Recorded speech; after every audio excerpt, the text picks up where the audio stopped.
Bueno, pues bienvenidos a otro vídeo de lógica cuantificada. En este vamos a ver la demostración, ¿no? Y bueno, pues de hecho este tema de la demostración se va a partir en 4 vídeos, ¿ya? Y enseguida vamos a ver por qué. Bien, entonces, justamente la demostración y la refutación van a ser dos maneras de, de determinar el valor de verdad de una proposición que tengamos, ¿no? En la lógica cuantificada. Bien, entonces, cuando tengamos justamente una, una proposición dada para poder decir si es verdadera o falsa, o bien tenemos que demostrarla, ¿no? O bien tenemos que refutarla. Bien, entonces si la demostramos, estamos mostrando que es verdadera y si la refutamos es que es falsa, ¿no? Entonces, por un lado, por el lado de la demostración, justamente vamos a ver que hay 3 formas, ¿no? La directa, la por equivalencia lógica y la indirecta. Bien, y por el lado de la refutación, más bien va a ser más específico con respecto a a la proposición que se tenga, ¿no? Dependiendo si tenemos un para todo, un existe o la mezcla de ambos en la proposición, digamos, ¿no? Entonces, en este vídeo vamos a ver lo que es la demostración de manera justamente directa, ¿bien? Bueno, cuando tenemos una demostración, demostrar una proposición de manera directa es pues demostrarla a partir de sus hipótesis y concluir justamente la tesis que se quiere mostrar, digamos, ¿no? Eh, entonces, bueno, como ya hemos visto antes, las hipótesis son todas las premisas que tenemos antes y la tesis es la conclusión, ¿no?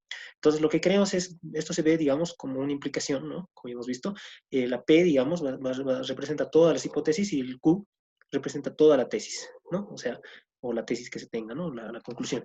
Entonces, bueno, de hecho, demostrar de esta manera no, a veces puede resultar difícil, a veces puede resultar fácil, depende de lo que se quiera justamente demostrar. Bien, entonces aquí he preparado 3 ejercicios, que es lo que vamos a ver en este vídeo, ¿no?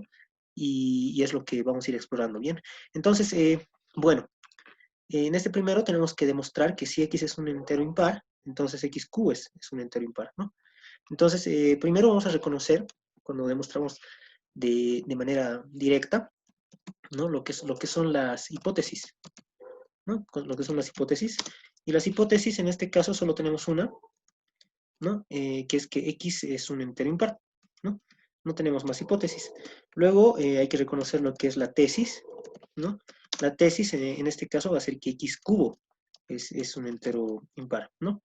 Y finalmente, bueno, tenemos que también reconocer lo que son las funciones proposicionales, ¿no? Y pues bueno, aquí tenemos las funciones proposicionales. Tenemos dos, de hecho, vamos a tener la función p de x, que dice justamente que nos está dando esta tesis, esta hipótesis, ¿no? Y tenemos la función q de x, ¿no? Q de x, que nos va a dar la tesis, ¿no? Bueno, entonces son los dos predicados, digamos, que hay acá, ¿no? Atómicos, ¿no? Son atómicos porque no se pueden partir, ¿no? En predicados más pequeños. ¿No? Ya hemos hablado de las proposiciones atómicas y funciona igual para los predicados, ¿bien?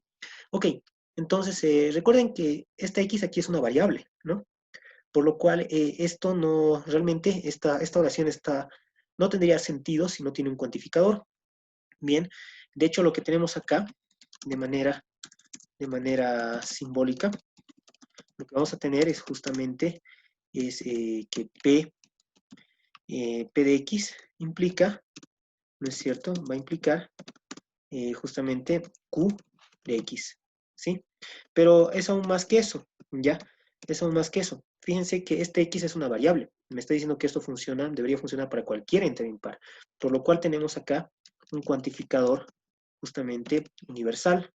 ¿Cuál? El para todo. Para todo X, si cumple P de X, debería cumplir Q de X. ¿Se dan cuenta?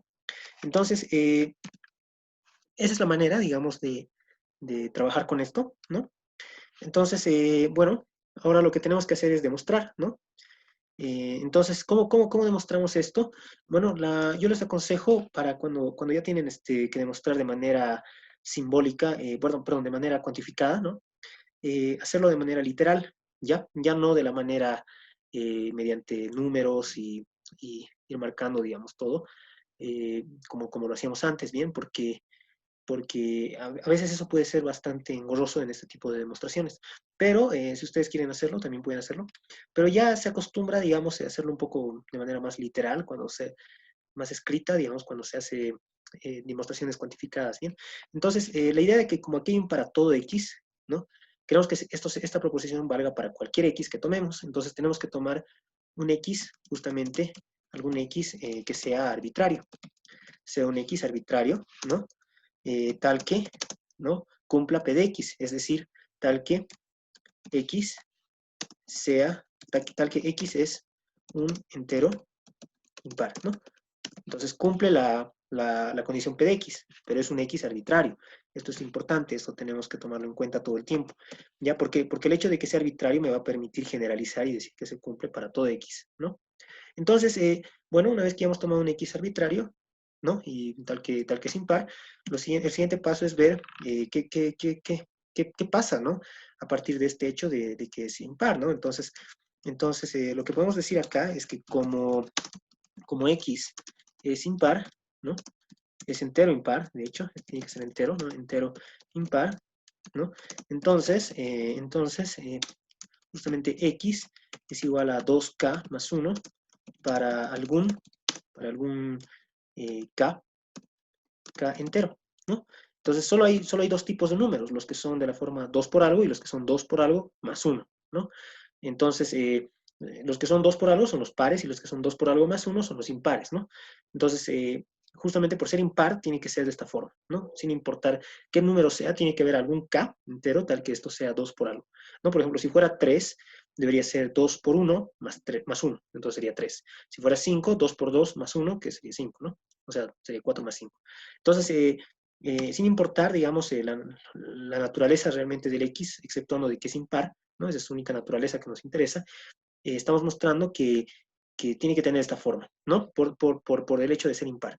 Entonces, luego, ¿no? Luego, tenemos que observar que X cuadrado realmente va a tener que ser 2K más 1 todo al cuadrado. Y desarrollando esto va a ser justamente 4K cuadrado más 4K más 1, ¿no?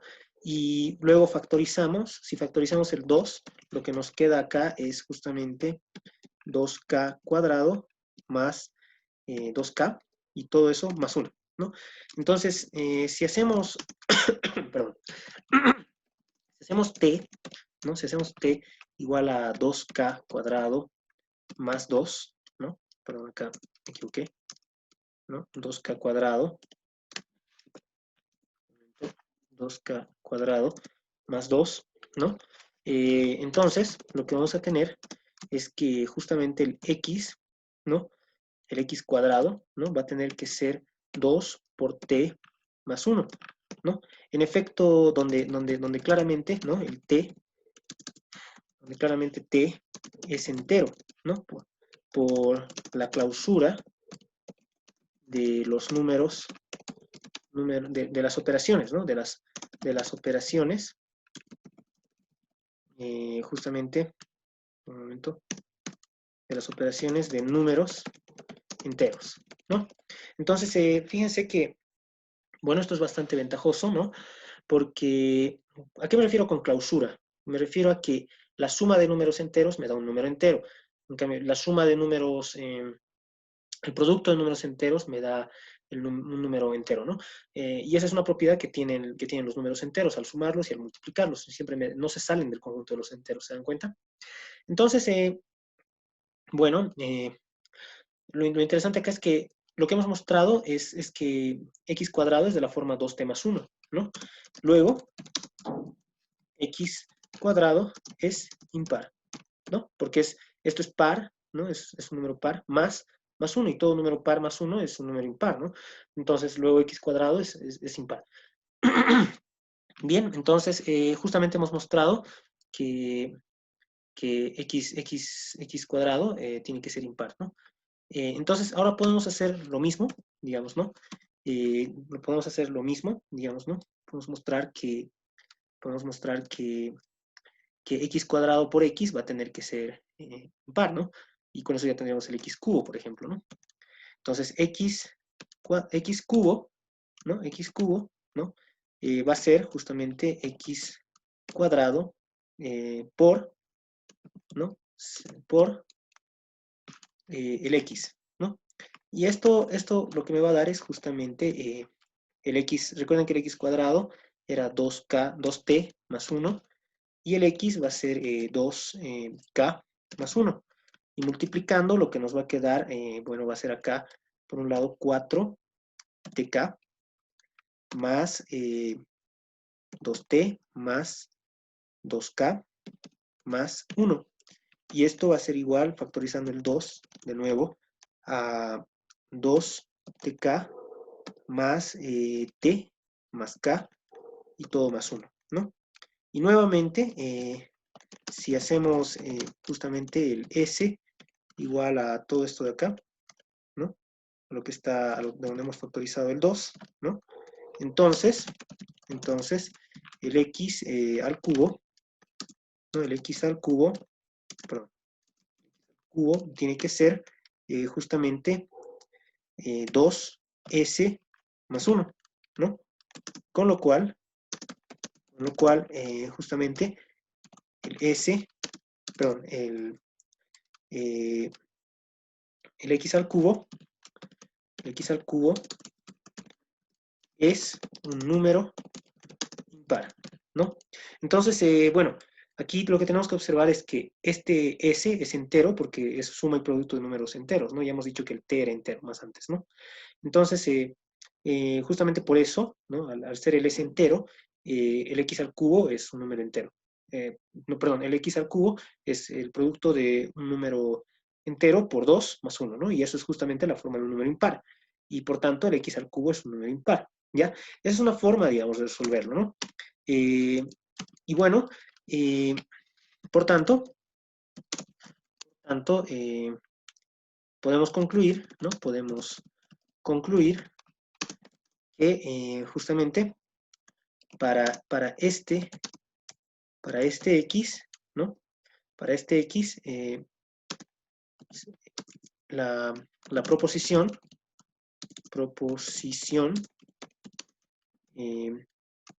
P de X implica Q de X es verdadera, ¿no? Bien, entonces, ahora lo que tenemos que ver acá es que como el X, ¿no? Es arbitrario, entonces, justamente, aquí sucede algo interesante, ¿no? Como el X es arbitrario, entonces, esto se cumple para todo X, ¿ya? Así, lo que podemos concluir es esto de acá, ¿no? ¿No? Así, esto es verdadero. Bien, y con eso ya habríamos demostrado, digamos, esta proposición, ¿se dan cuenta? Sí, con eso ya habríamos demostrado la proposición que nos han dado de manera directa, ¿no? A partir de la hipótesis hemos ido desarrollando argumentos para llegar a la tesis, ¿no? Ok, entonces vamos al siguiente ejercicio. En este ejercicio tenemos el producto de un entero par con un entero impar es par, ¿no? Entonces, bueno, acá tenemos que ver eso. Entonces, de nuevo, tenemos que tratar de hacer aparecer justamente eh, los números que están participando acá, ¿no?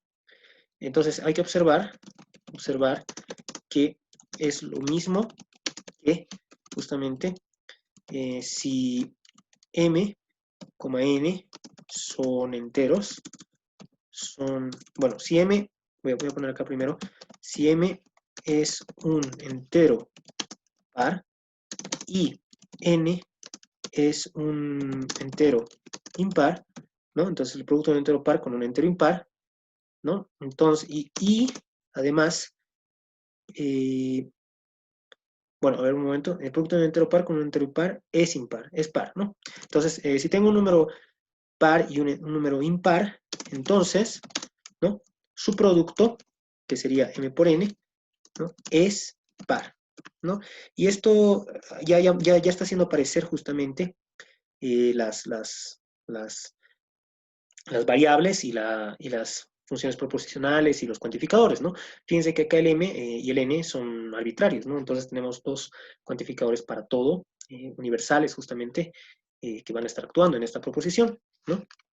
Entonces veamos esto. Luego, identificamos primero las hipótesis, ¿no? Hipótesis, ¿no? ¿Cuáles son las hipótesis? La primera hipótesis es esta, ¿no? Es que m es un entero par, n es un entero impar, ¿no? Esas son las hipótesis, son dos, ¿no? Ahora, la tesis, en cambio, va a ser m por n es par, ¿no? Ahora, a partir de eso podemos identificar lo que son las funciones proposicionales.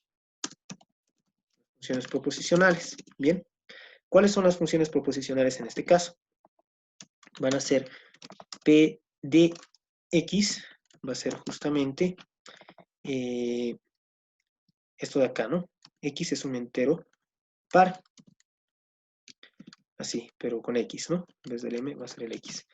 Y luego vamos a tener otra proposición, ¿no? Que va a ser q de x. Q de x va a ser x es un entero impar. ¿Se dan cuenta? Y finalmente vamos a tener una última función proposicional, pero de dos variables, que depende de x y de y, que dice que x por y, ¿no? Es un entero par, ¿no? O es par, podríamos, o es un entero par, es lo mismo, ¿no? En este caso. Entonces, voy a ponerle acá, un momento, punto, ¿no? Para denotar que es un producto entre ambos. Ok, entonces, ya. Entonces tenemos que ahora darle la forma, ¿no? Y justamente, simbólicamente,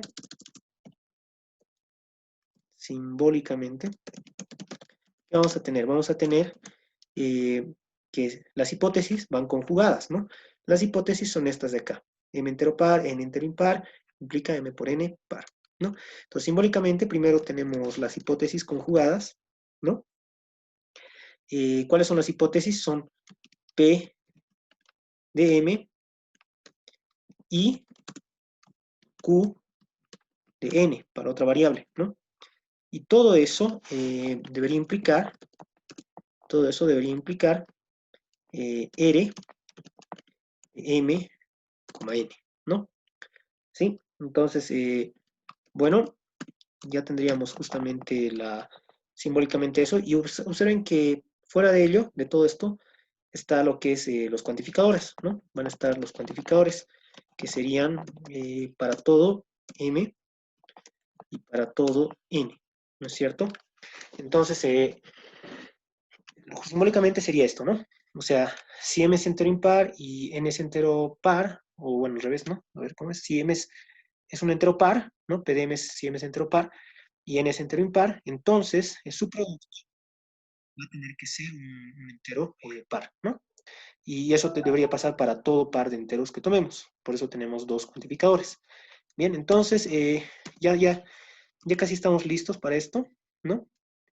Lo único que tenemos que hacer ahora es tomar justamente mn arbitrarios, ¿no? Entonces decimos sean m, n arbitrarios, ¿no? Tal que, entonces cumplan esto de acá, ¿no? ¿Y qué es? Entonces m sea justamente, m es un entero par y el n es un entero impar, ¿no? Entonces tomo dos objetos arbitrarios que cumplen las hipótesis, ¿no? Entonces a partir de esas hipótesis tengo que concluir la tesis, ¿no? Ok. Luego lo que vamos a tener es que, bueno, entonces como el m, ¿no? Como el m es par, entonces necesariamente m tiene que ser igual a 2k, a un 2k sub 1, donde el k sub 1 es algún entero, ¿no? ¿sí? Entonces, eso es por la definición de ser par, ¿no? Y como el n es impar, ¿no? Como el n es impar, entonces n tiene que ser igual a 2k sub 2 más 1, ¿no? Donde el k sub 2 es algún entero, ¿no? Eso es por ser impar, ¿ya? Eh, Luego, fíjense que el producto m por n, ¿no? M por n tiene que ser exactamente, justamente tiene que ser 2, el 2k sub 1, ¿no es cierto? Por el 2k sub 2 más 1, ¿no? Entonces, bueno, aquí ustedes pueden asociar, digamos, de una manera diferente, y esto les va a quedar que como el siguiente producto, ¿no? Perdón, k sub 1 por 2k sub 2 más 1, ¿no? Entonces, si hacemos justamente k igual a esto último de acá, ¿no? Si hacemos que k sea esto de acá, ¿no? Como k sub 1, k sub 2 son enteros, todo esto va a ser un número entero, ¿no? Entonces, primero k es entero, y además vamos a tener que el m por el n va a tener que ser 2 por ese k, ¿no? Entonces, luego, hemos mostrado que m por n es par, ¿no? Porque es un múltiplo de 2, ¿no? Entonces, lo que concluimos de aquí es justamente la tesis, ¿no? Así, para estos m, n, ¿no? Se cumple que, y justamente esta implicación, ¿no? Si m es entero par y n entero impar, su producto es par, ¿no? ¿No? O sea, se cumple que esa implicación es verdadera, ¿ya? Entonces, luego, por la arbitrariedad de m y de n, se concluye que esto ocurre para todo m y para todo n. ¿Se dan cuenta? Entonces, bueno, lo que hemos mostrado acá es bastante, bastante bueno, ¿no? Así, justamente, la proposición cuantificada, esta de acá, tiene que ser verdadera, ¿no? Es verdadera, necesariamente. Un momento, ahí. Es verdadera, ¿no? ¿Qué es lo que queríamos mostrar? Ok. Entonces ahora vamos con el último ejercicio, ya para este vídeo. Y nos dice que si x es un entero positivo, el resto de dividir x cuadrado entre 4 solo puede tomar los valores 0 o 1, ¿ya? Y pues bueno, esto se va a hacer por casos, ¿no? Entonces primero hay que observar, ¿no? Primero observemos el siguiente hecho, ¿no? El siguiente hecho, ¿no? Cualquier número entero, digamos, por decir k, perdón, por decir n, ¿no? Puede dejar 4 posibles restos, ¿no? Posibles restos al dividirlo entre 4, ¿no? ¿Cuáles van a ser esos restos? A saber, van a ser justamente de dejar resto 0, dejar resto 1, dejar resto 2 o dejar resto 3, ¿no? Dejar resto 3. ¿Ya? No podemos dejar resto 4 porque eso sería múltiplo de 4 y sería resto 0, ¿no? Entonces solo podemos dejar resto 0, 1, 2 o 3, ¿no? Entonces, digamos, sea R el resto al dividir, justamente al dividir n entre 4, ¿no? Entre 4. Entonces, lo que vamos a tener es justamente que justamente vamos a tener que n, ¿no? Menos un múltiplo de 4, ¿no? Por algún q, un múltiplo de 4, va a ser ese resto, ¿se dan cuenta? ¿Ya? Este va a ser el máximo q, ¿no? Porque cuando ustedes dividen van viendo los múltiplos de 4, ¿no? Entonces, este es el cociente, justamente, el q es el cociente, y R es el resto, ¿no? De cuando ustedes han dividido, ¿no? En la operación, al hacer las operaciones aritméticas, ¿no? Donde Q es el cociente, ¿no? Luego, justamente el número n es igual a 4Q más R, ¿no?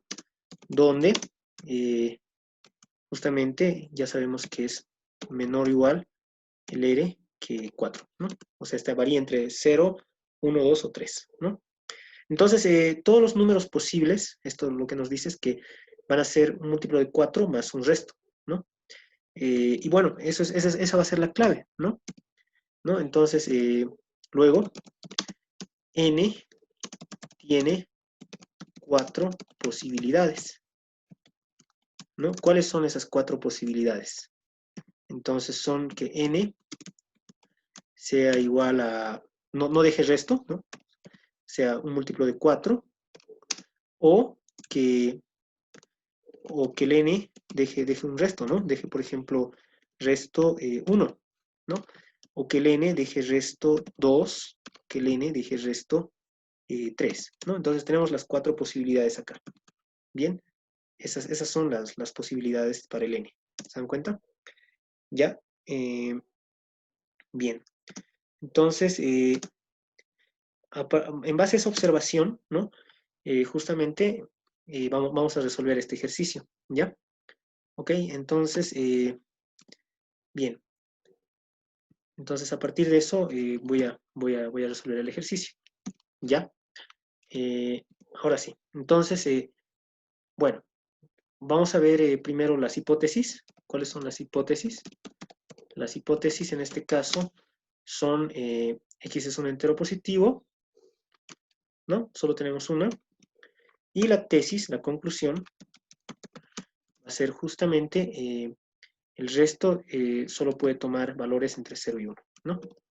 Ya, el resto al dividir entre 4 solo puede tomar valores entre 0 y 1. Entonces lo que tienen que observar acá es que si x deja resto, digamos, 2, x va a ser, digamos, de la forma 4k más 2. ¿Se dan cuenta? Porque lo que está sumando acá es el resto, ¿no?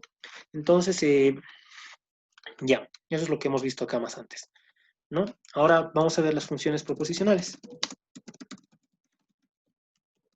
Ok, entonces tenemos la primera, que va a ser p de x. Dice que va a ser justamente esto de acá, ¿no? X es un entero positivo.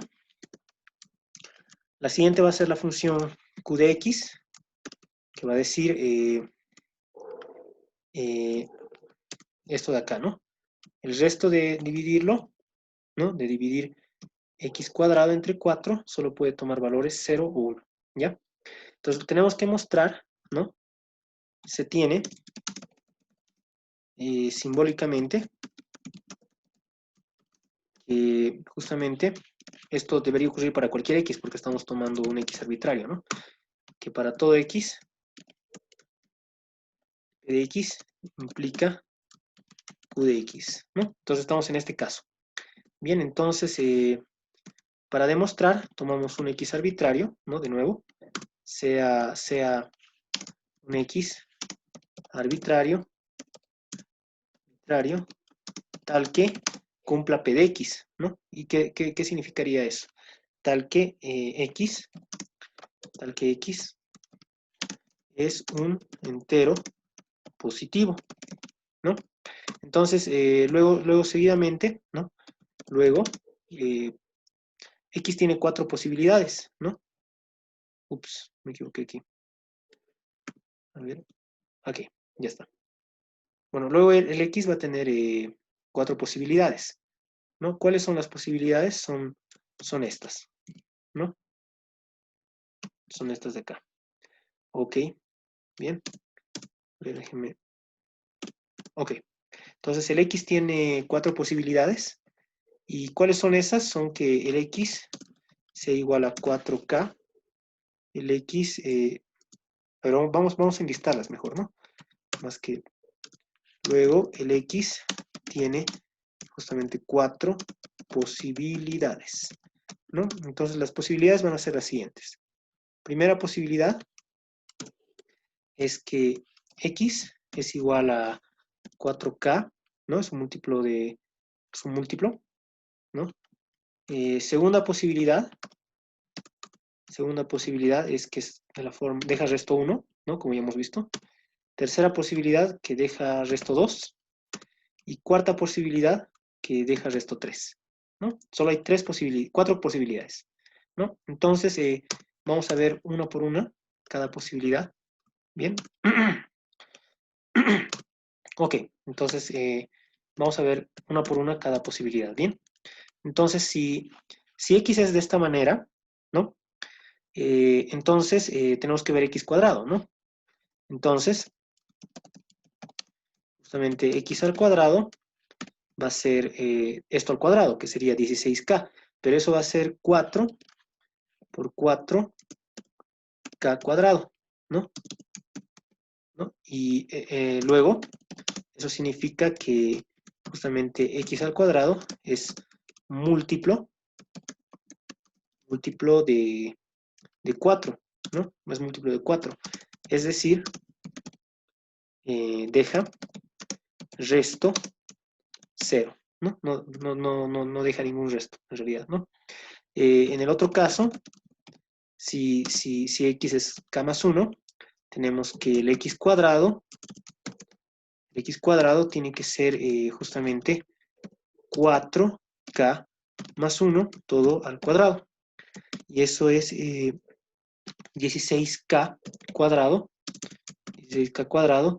más, aquí vamos a tener 8, ¿no?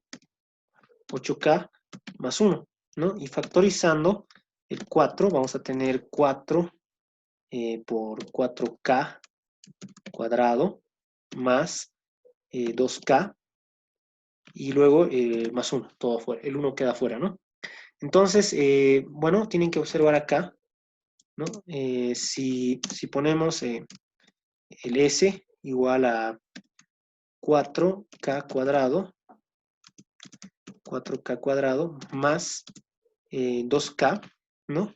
Entonces, lo que nos queda es que el X cuadrado tiene que ser igual a 4S más 1, ¿no? Entonces, luego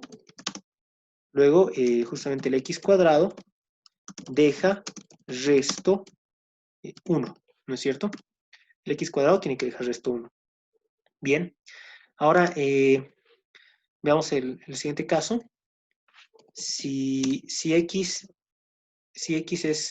es de esta forma, entonces va a ocurrir algo muy similar acá, ¿no?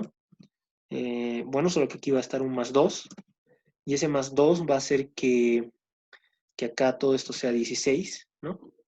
Y acá vamos a tener un 4, ¿no? 2 al cuadrado, 4. Entonces, factorizando, acá nos va a quedar justamente 4. Y de nuevo, ¿no? De nuevo vamos a tener algo similar al último paso que teníamos allá. Si hacemos S igual a lo que nos queda de factor, ¿no? Del factor derecho, ¿no? Entonces, X va a ser 4S más, y bueno, acá me estaba equivocando. Esto va a ser más 1, ¿no? Aquí adentro el 1. ¿Por qué? Porque fíjense que puedo factorizar el 4 ahora de acá, porque ya tenemos 2 al cuadrado, es 4. ¿No? Entonces, esto va a ser justamente más 1, ¿no? Y bueno, todo esto me está diciendo que es un múltiplo de 4, ¿no? Es 4 por S, ¿no?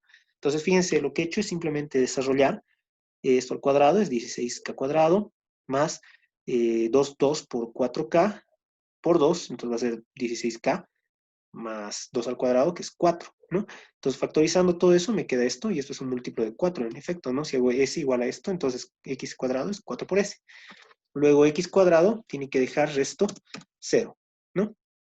Y bueno, pues finalmente, el último caso es en el que x es de esta forma, ¿no?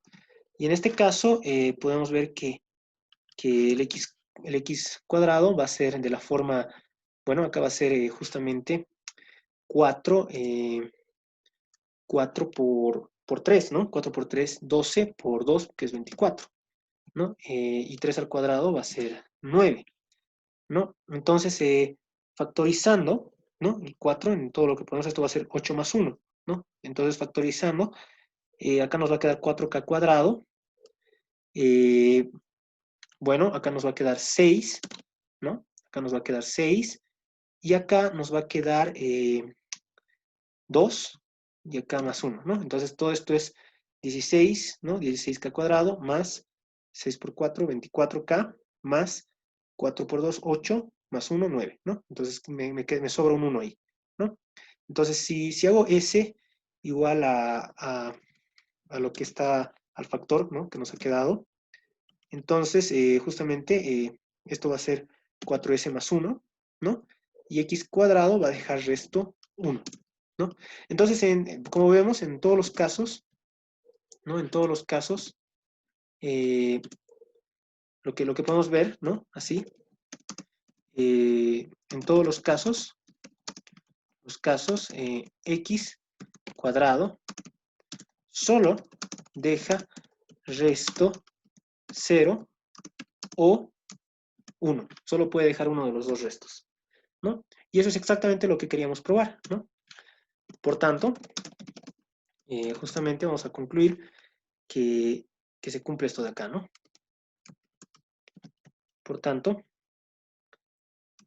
esto es cierto para este x, ¿no?